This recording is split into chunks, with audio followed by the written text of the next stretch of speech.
Mesdames, Messieurs, bonjour. Bienvenue sur ITV, votre chaîne préférée. Entretien spécial avec Maître Gourmolo. C'est un des avocats de l'État mauritanien dans le procès de l'ancien président Mohamed Ould Abdel Aziz. Procès qui s'est ouvert le 25 janvier dernier à Nouakchott. Le président Aziz est accusé de corruption, de blanchiment d'argent et d'enrichissement illicite durant les 10 dernières années qu'il a passées au pouvoir. Il est jugé par un tribunal criminel avec 9 anciens autres dignitaires de son régime, parmi lesquels 2 anciens premiers ministres. Alors, après 2 ans de procédure, de longues procédures d'ailleurs, c'est maintenant que le procès a lieu. Pour en parler, Maître Gourmolo, comme je vous le disais, avec lui, il sera question du déroulement du procès, des différents rebondissements, mais bien naturellement des différentes accusations contre l'ancien président Aziz. Bonjour Maître.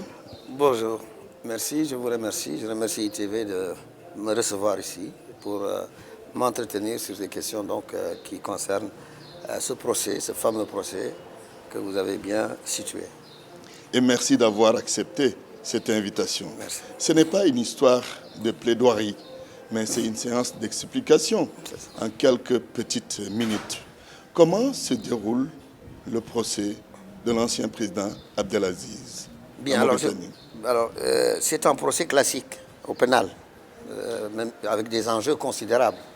Classique au pénal dans la mesure où, en effet, comme tous les grands procès de ce type, il y a des problèmes de procédure qui déterminent ou qui conditionnent le fond, c'est-à-dire qui permettent ou non d'aller dans les débats sur les accusations qui sont portées par tel ou tel parmi les accusés. Donc c'est de ce point de vue-là un procès qu'on peut considérer comme classique. Mais en même temps, c'est un procès qui est sans précédent. En tout cas, dans l'histoire de la Mauritanie. C'est pour ça que vous l'appelez un procès historique. Historique, voilà. Parce que les accusations, d'abord, portent sur un chef d'État qui vient de quitter le pouvoir après 10 ans d'exercice, vous l'avez rappelé, et puis qui porte également sur des crimes économiques, parce que d'habitude, c'est sur des crimes politiques. Donc, que portent les jugements sur les anciens chefs d'État. Et généralement, ça se présente sous forme de règlement de compte entre factions ou entre groupes qui se sont succédés au pouvoir. Mais dans le cas de l'espèce, c'est sur des questions très précises qui portent sur une gestion, sur la gestion des biens publics.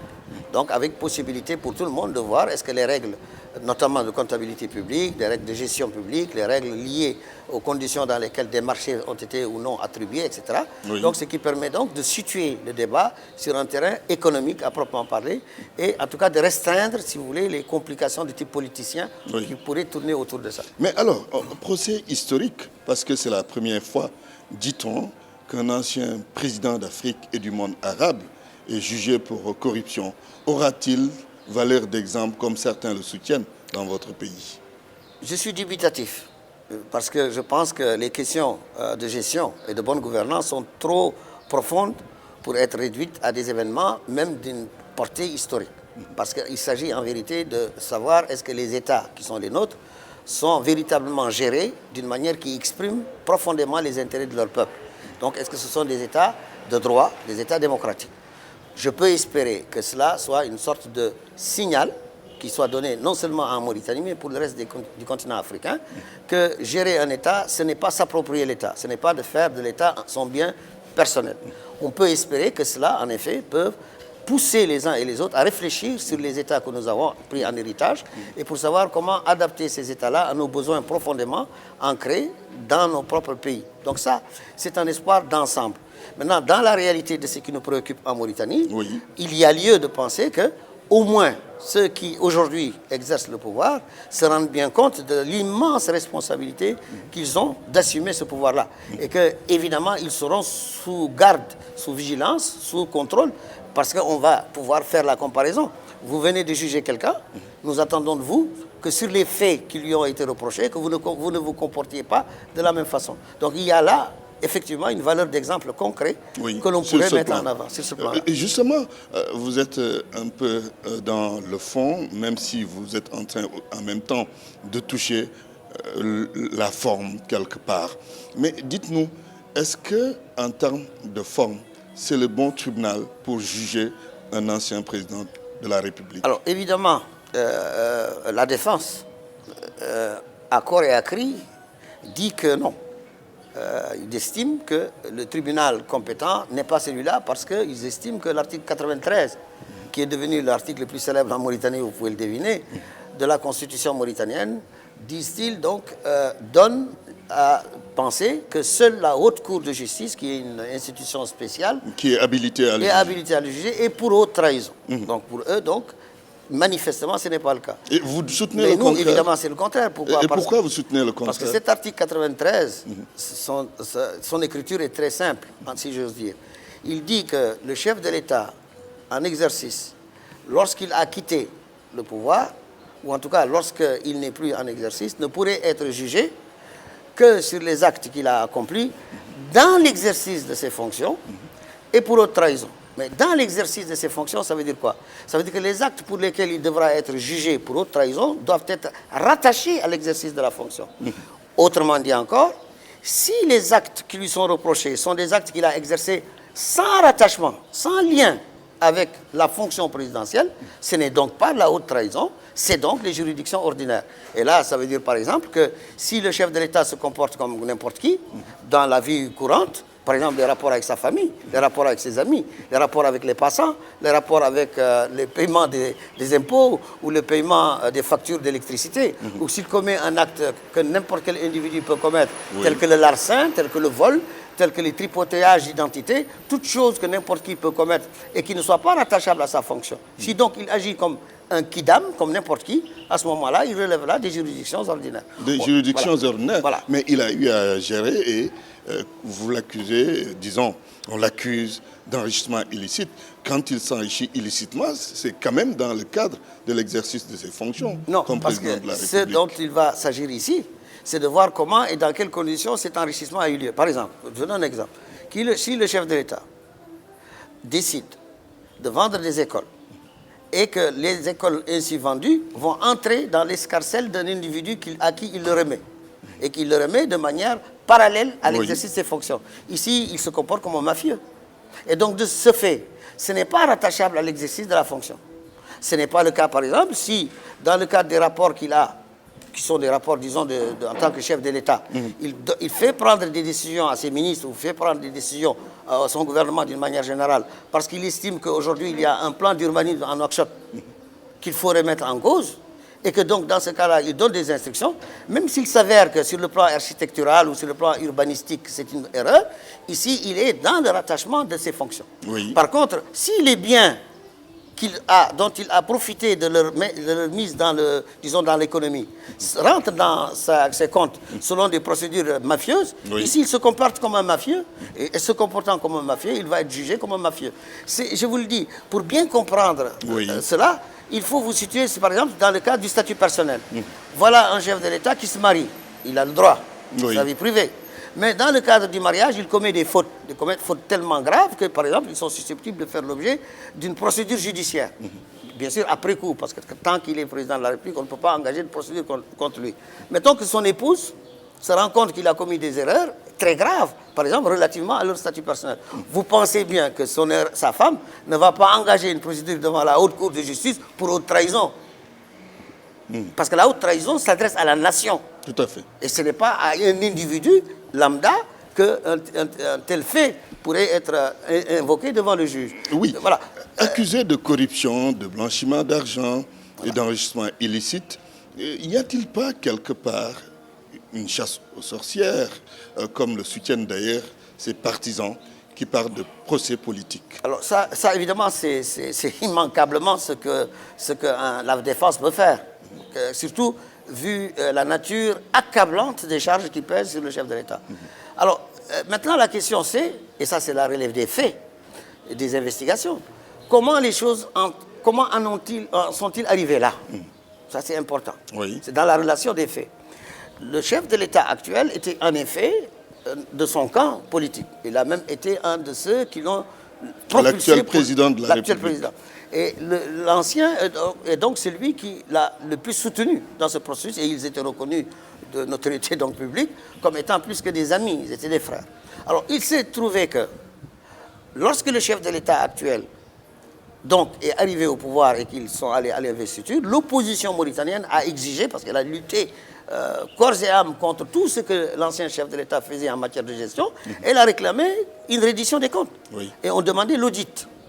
Pendant ce temps, l'ancien chef de l'État qui devait partir sans vouloir partir, c'est-à-dire donc, il avait déjà fait son coup avec l'ancien président Sidou Cheikh Abdallah en 2009-2008 parce qu'il l'avait soutenu également. Et celui-ci arrivé au pouvoir, il a cherché à être son parrain. Et lorsque ça n'a pas marché, il a fait son coup d'État, il l'a renversé. Oui. Apparemment, c'est dans ce cadre-là que lui a voulu effectivement s'emparer du parti au pouvoir, le parti dominant, en être le chef, pendant que celui qui venait d'arriver continue à gouverner. Cette dualité, apparemment, a été à l'origine de leurs problèmes. Alors, qu'est-ce qui s'est passé? Il s'est passé qu'il y a une sorte de fronde, en tout cas une sorte de résistance de la part de ses partisans, et donc il y a eu une crise entre les deux. Et dans ce contexte, la reddition des comptes que l'opposition avait demandé a pu trouver preneur parmi les députés, notamment de la majorité, dans le cadre de leur conflit politique. Justement, l'opposition a profité de cette situation politique. Voilà. Au départ, d'ailleurs, quand nous avions demandé une commission d'enquête parlementaire, ça avait été refusé. Mais dans le contexte de cette nouvelle donne de confrontation interne au parti de la majorité, eh bien, évidemment, les députés de cette majorité ont voté pour. Et c'est ainsi que cette commission d'enquête parlementaire a été créée. Ce que je veux dire donc ici, et il est essentiel que l'opinion vraiment fasse la part des choses, c'est l'opposition qui a demandé la commission d'enquête parlementaire. Et ça a duré 3 mois. Parce que c'est durant la première session de l'Assemblée, que finalement la majorité s'est ralliée, rendant possible donc la mise sur pied de cette commission d'enquête parlementaire, selon les normes, selon la Constitution mauritanienne. Et à partir de ce moment-là, eh bien, la commission d'enquête parlementaire a mené son enquête pendant 6 mois. Et elle a respecté, je le dis parce que les partis d'opposition qui étaient là et qui ne faisaient pas de quartier à la majorité à l'époque, eh bien, ont été les plus actifs pour que les dossiers soient révélés. Pour des raisons d'ailleurs, entre guillemets, politiques. En tout cas, pour des raisons du jeu. Vous voyez bien que ça se comprend que les gens parlent de procès politique par rapport à tout cela. Mais alors, arrêté à la veille de son procès et détenu dans un endroit inconnu, on lui a servi une simple convocation sans pour autant que le juge lui décerne un mandat. Alors, d'abord, je voudrais dire que le procès ne sera politique que quand on verra de quel dossier il s'agit. À ce moment-là, on verra que, effectivement, le procès de ce point de vue-là est politique parce qu'il est vide. S'il y a eu des crimes économiques, les conditions dans lesquelles ces crimes ont été révélés peuvent être politiques, économiques, sociaux, ethniques, tribaux, tout ce que vous voulez, mais ça, c'est dans l'ordre des causes, pas dans l'ordre de la réalité du phénomène, la réalité de la chose, qui, elle, est d'ordre judiciaire, dans la mesure où le dossier lui-même en a tout le contenu. Maintenant, en ce qui concerne les reproches de droits de l'homme, parce que pour être simple, c'est de ça dont il s'agit, c'est-à-dire les conditions dans lesquelles il a été arrêté. Parce que ces avocats ont reproché, effectivement, le pouvoir d'avoir en quelque sorte une sorte d'acharnement sur lui, en violant ses droits et en l'arrêtant, alors que normalement, disent-ils, il devait venir en prévenu libre. Je vais vous citer un article comme ça, il n'y aura pas de discussion. C'est l'article 153 du Code de procédure pénale mauritanien, qui ressemble d'ailleurs furieusement aux différents codes de procédure de l'espace francophone. Donc vous comprenez pourquoi. Et que dit cet article? Cet article 53 dit ceci: l'inculpé renvoyé devant la cour criminelle sera mis en état d'arrestation avant le début de la session, en vertu du mandat du dépôt ou d'arrêt décerné par le président de la cour criminelle, nonobstant la mise en liberté provisoire. Ça veut dire en langage simple. En langage simple, vous voulez dire que le droit n'a pas été violé? N'a pas été violé. Ces droits n'ont pas été violés. Et même si cela n'avait pas été le cas, s'il n'avait pas été arrêté, à ce moment-là, ce serait une violation très grave de la procédure. Parce que le code de procédure, c'est que c'est une garantie que le procès va avoir lieu. Parce que si vous laissez un criminel accusé de crimes très graves dans la nature, juste avant que le procès ne s'ouvre, vous donnez toutes les chances à ce qu'il s'échappe, ou bien qu'il fasse des pressions. Est-ce que toutes les conditions sont réunies pour que le procès soit un procès juste et équitable? Moi, j'ai assisté à beaucoup de procès en Mauritanie. Je peux vous garantir, et toujours d'ailleurs, systématiquement, du côté de ceux qui faisaient des reproches à l'administration, à l'État, etc. Je peux vous garantir que je n'ai jamais, jamais, jamais assisté à un procès dont les procédures furent aussi limpides, aussi claires et aussi clairement définies que ce procès-là. Les avocats de l'opposition, disons de la défense, sont des avocats qui, ici, de l'opposition judiciaire, sont dans les meilleures conditions pour s'exprimer. D'ailleurs, c'est eux qui sont à l'origine de cette longueur de la durée que vous aviez évoquée tout à l'heure, parce que c'est eux qui, tous les jours, invoquent des difficultés et des incidents, disons, provoquent des incidents. Oui, il y a quand même un incident qui a fait qu'on a suspendu, d'ailleurs, l'audience. Il y en a eu beaucoup. La dernière audience. Voilà, parce qu'ils ne veulent pas qu'on en vienne au fond de ce dossier. En vérité, la tactique est claire. C'est qu'il ne faut pas que l'on aborde, il ne faut absolument pas qu'on aborde le dossier tellement il est accablant. Il ne faut pas qu'on voit comment et dans quelles conditions l'argent de notre peuple a été dilapidé. De l'argent, oui, puisque vous en parlez. Vous estimez à combien l'argent que détient l'ancien président Aziz? L'argent actuellement, si j'ose dire, les biens actuellement sous la main de l'État, enfin de l'administration concernée, c'est plusieurs milliards. Et même plusieurs. Parce que vous avez aussi procédé à des saisies, des perquisitions. Ce sont ces saisies-là. Je vais vous donner une idée. Je vous donne une idée. Une idée, oui. Une idée. Par exemple, les immeubles bâtis et non bâtis, tout ce qui est terrain, tout ce qui est etc., sont estimés de l'ordre de 13,5 milliards d'ouguiya. Vous multipliez à peu près un peu par deux pour avoir une idée. 26 milliards environ. Rien que pour les immeubles bâtis et non bâtis. Pour les parcs automobiles. Ça, parce que ça parle aux Africains, les voitures. Oui. Eh bien, 2,5 milliards en valeur. Pour le parc automobile seulement. Imaginez le nombre de voitures que ça représente. Oui. Pour ce qui concerne les comptes en banque. Ceux qui portent donc l'argent venu de ce monsieur et de ceux avec lesquels il a travaillé dans cette histoire-là. C'est-à-dire donc ses complices, si j'ose dire. Eh bien, les comptes donc, qui sont de l'ordre de 7 milliards. Les comptes en Mauritanie, je ne parle pas de ce qui se passe à l'extérieur, je vous parle des comptes de la dizaine ou de quinzaine de banques mauritaniennes dans lesquelles cet argent-là a été saisi et relevant de son patrimoine. Par exemple, les dépôts qu'il a fait chez des amis, c'est-à-dire des copains, si j'ose dire, qui sont venus remettre cet argent-là à l'État en disant, oui, cet argent nous avait été confié par monsieur. Et c'est de l'ordre de 6 milliards d'ouguiya, à peu près 12 000. Je peux continuer comme ça, le bétail. Mais ça fait vous savez, un total de combien environ? Là, rien que pour le compte que je viens de vous citer, oui, c'est autour de 45 à 50 milliards d'ouguiya. Milliards d'ouguiya. Et ça, c'est ce qui est, comment vous dire, c'est la face visible de l'iceberg. C'est le côté, c'est la pointe de l'iceberg.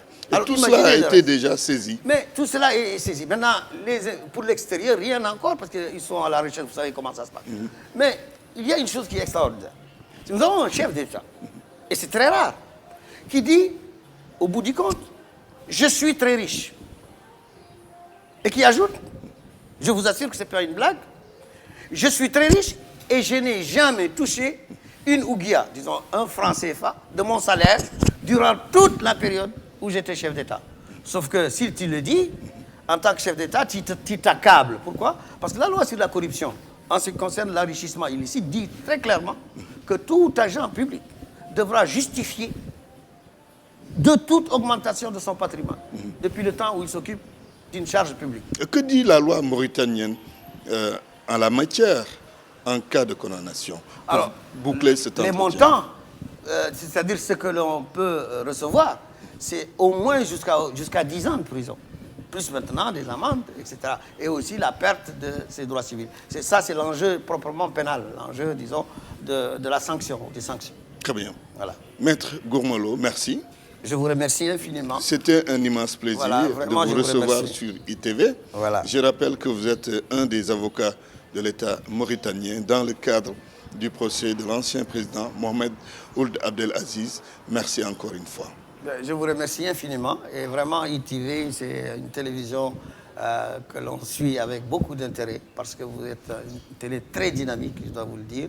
Et donc, je fais le vœu que vous continuiez et que vous amplifiez encore votre action à l'échelle de tout le continent africain. Merci. Merci pour ces prières. Voilà, je vous remercie. Mesdames, Messieurs, c'est fini pour cet entretien avec Maître Gourmolo. Comme je le disais donc, un des avocats de l'ancien président de la Mauritanie, Mohamed Ould Abdel Aziz. Merci chez vous.